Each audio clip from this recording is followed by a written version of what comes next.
joke you broke, your love life's the other way. It's like you're always stuck in second gear, when it hasn't been your day, your week, your month, or even your year. But I'll be there for you when the rain starts to fall. I'll be there for you. I've been there before. I'll be there for you, 'cause you're there for me too. I'll be there for you. I'll be there for you. I'll be there for you, 'cause you're there for me too. I'll be there for you. I'll be there for you. I'll be there for you, 'cause you're there for me too.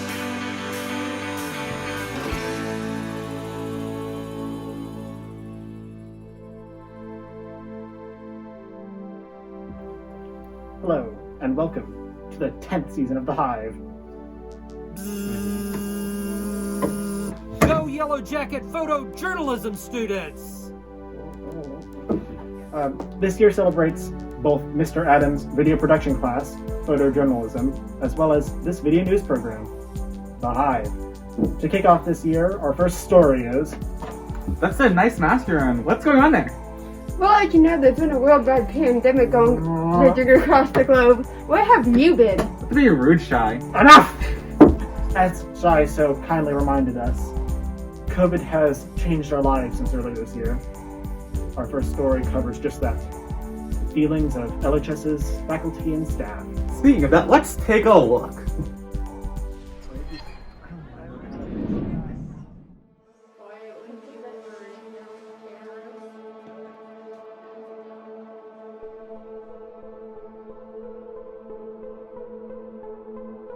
I think our students at Lebanon High School are doing a great job. I think the high school's handling it very well, physically distancing, wearing masks, assigning seats, and washing hands. What I find super interesting about that is that I really thought the school was not handling it well, and then I hear literal horror stories from my friends around about how they're going 5 days a week.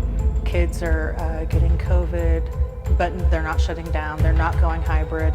Oh, really well. I think it was really adults that had the big attitudes. I think the obvious strength to the hybrid model is that we have fewer people here, and that allows a greater opportunity for teachers to work in small groups with students versus having everyone here. We get to have smaller classes so we can build relationships with students that might have hidden a corner and been a little quieter. I know this is a very unconventional school year that we are all going through, students and teachers and admin and parents in the community. Some of the good things is that we've still been able to meet in person. I think a lot of the teachers have been handling it pretty okay. It's handling it better than I thought it would. I sort of expected this to be some sort of dumpster fire. It's just with all this Canvas stuff and with hybrid mostly mixing into it, a lot of things are just switched around compared to what I'm used to, so it's like all over the place. And I would say it probably took my students probably until week 8 to get into a rhythm of, hey, you have to work on virtual days. I'm most worried about grades. Some students think that they can get by without doing the stuff at home, and those people are failing. If I can't be here, then I can't teach, and my students don't get what they need, so I feel like I need to know even more to protect myself. I know the students struggle with sometimes the scheduling, you know, what to do at school, what to do online. There's not that school setting, which for some people it can be really disorienting. I find myself having to pick and choose some things that are important and that they're going to be tested over. So I liked what Mr. Redmond actually said to me on Friday. We were talking. He said he's teaching his butt off on the days that kids are here, and I think that's important. So it puts a lot of pressure on students to do what they're supposed to be doing. I really am very appreciative of our teachers who are working very hard. I'm also very proud of our students. Without their hard work and without their commitment, this would be a lot more challenging for sure. And go Yellow Jackets! Wow, that was worth 3 months of our time. Absolutely. I don't think so. Lebanon High School's band recently finished their virtual concert performances. Let's check out the first one, up next, on the Hive.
Of the summer, the high school art department set out to paint a mural representing Lebanon's history.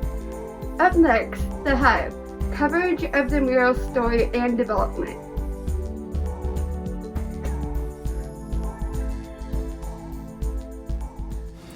At the beginning of August, the Lebanon High School art students painted a mural downtown on the Hogan Land Title building.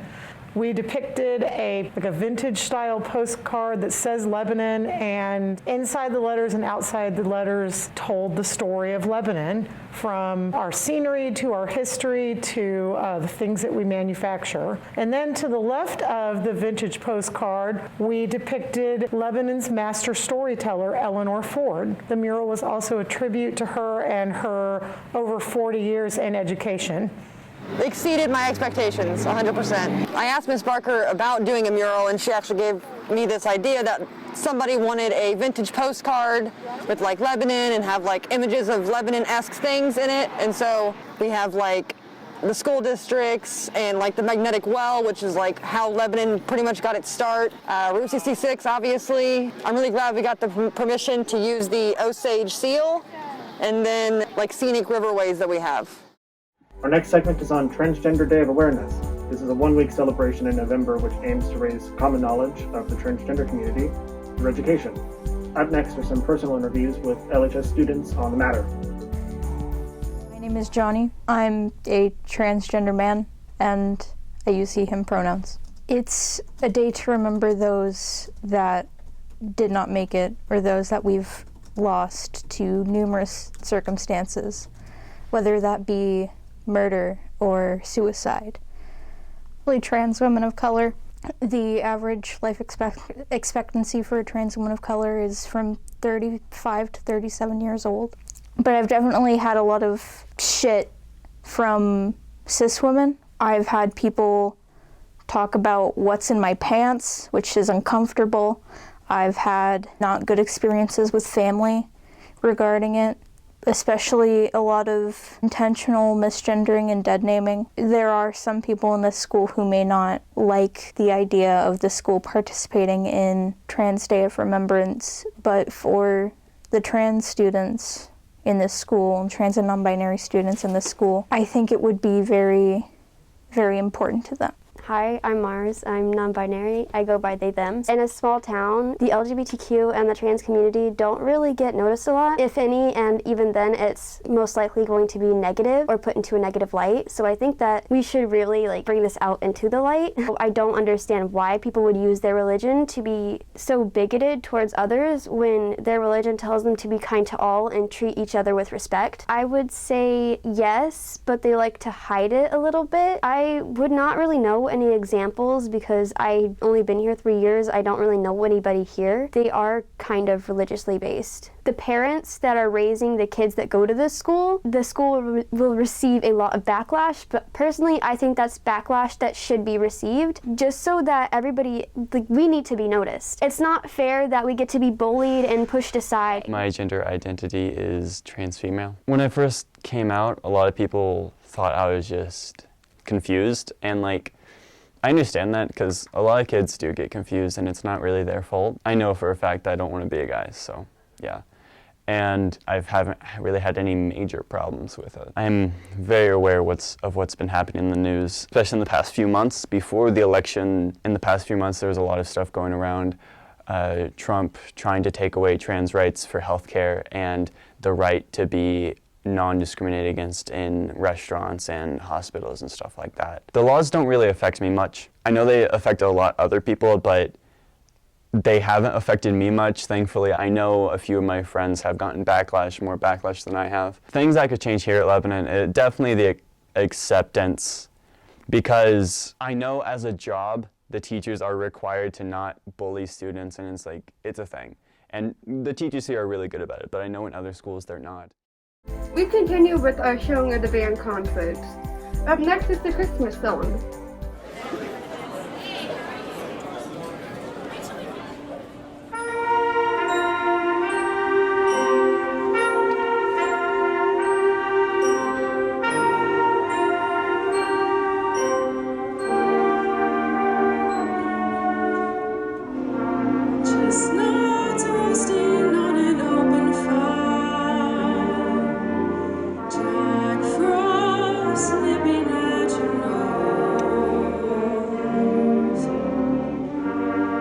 Yuletide carols being sung by a choir and folks dressed up like Eskimos.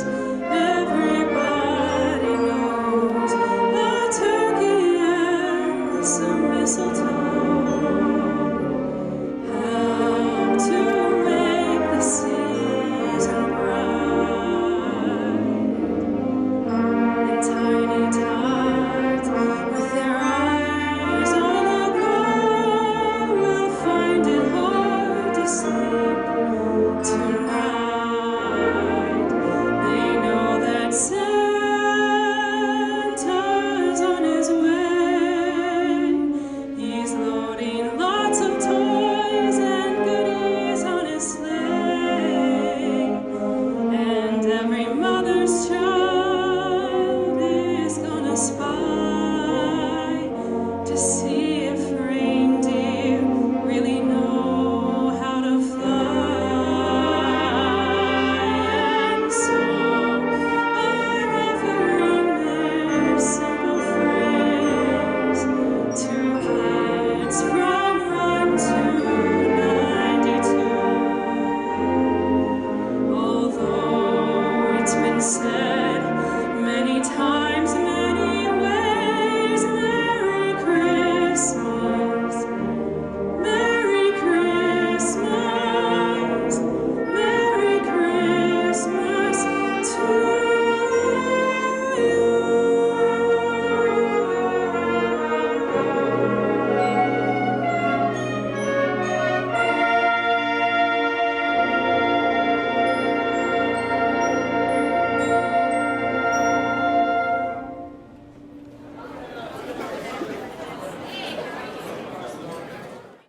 Next up, it's Kababi Beya. In September, over a course of a week, he painted a mural in the Zami hallway. Let's check it out. Week doing a mural in the school on the wall. She wanted to have something that came from a global perspective, just to get the kids to see something outside of the environment, but also that with including what is known here in the community, so that you have a combination of both. Not necessary. Showing his work to the students, and then as I was following him on Instagram, I started to see the school mural projects, and I just thought, how could we bring him here? And that led to the Missouri Art Council grant that I wrote up at the beginning of this year, and here he is. Whew. Yeah, I'm out of St. Louis, Missouri, and I've been a professional artist since '95. Yeah, I've been doing it ever since I graduated college. Most of my themes usually include family, children, music. A lot of the murals that I do are, representation, inclusion, and yeah, just try to break stereotypes. So I usually do a little girl playing football, or a little boy dancing, ballet. I just try to mix it up and put what you don't see all the time, just to paint the possibilities. So that's the direction I like to go. I'm just totally elated. I love every bit of this. For our last band performance, Let's gallop into our last show. Our final band performance is Comedians Gallop.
The Sound House is a place for kids to hang out, have fun, and get together after school.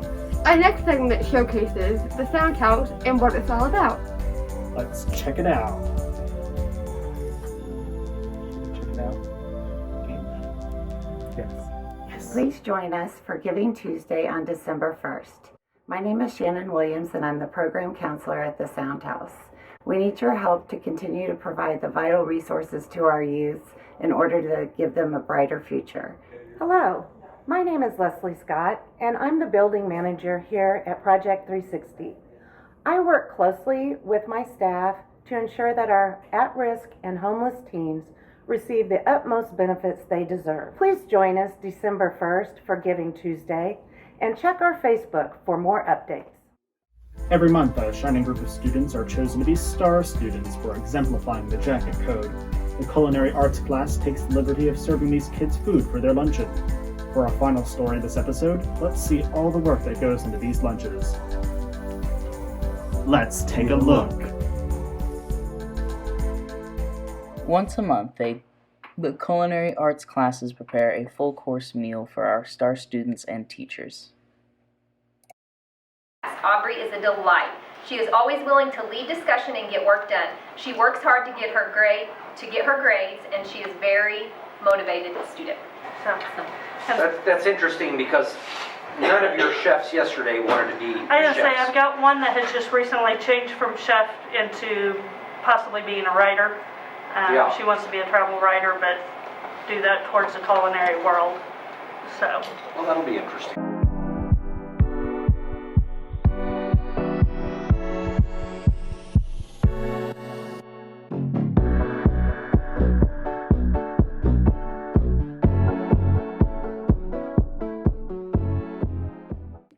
For the Hive, this is Dylan Carragher with Alex Applegate.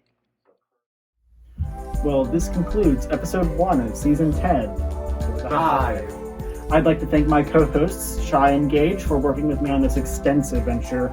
We'd like to thank the rest of the Hive team for contributing to this episode, including Alex Applegate, Dylan Carragher, Hayden Charlton, and Mr. Adams for making this possible. The Hive will return next year with all new episodes, so stay tuned for 2021 for more content covering the latest stories in the greatest high school in America. Until then, this has been Abram Barker, Shy House, Gage Hinkle, for The Hive.